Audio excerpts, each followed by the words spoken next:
And this is part 2 on who should join the Dangerous Alliance. For me, Drew McIntyre makes a lot, and I mean a lot, of sense. If they are looking at star power rather than a youngster, I think Drew McIntyre fits right there. I think there's an interesting thing to talk about when you think of the new underdogs and kind of who's going to run the WWE business. That's what I was looking for. If that is their motive on the new future and who should run it, Drew McIntyre should want to join this new thing to kick out the CM Punks, to kick out the Roman Reigns. Seth Rollins and Drew McIntyre's ideals are very similar. You just need to throw them together. These next two are big wild cards for me, and I really hope to see one of these two join.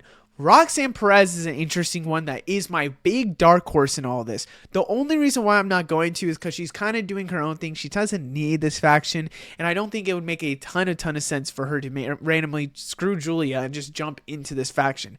Now, the only reason why I want to talk about it is because I think there should be a Paul Heyman girl. I think you could have a girl into this women's division that's part of Paul Heyman in the future of women's wrestling, is what Seth Rollins can say. Braun Breaker's the future of men's wrestling, and that's what he's kind of growing on.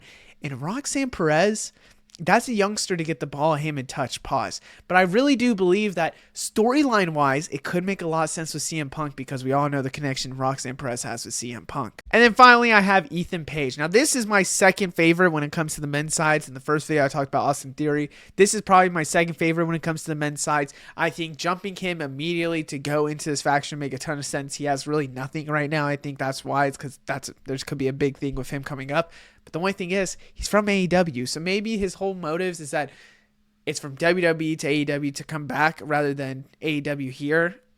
There's a big question mark on that for Seth Rollins.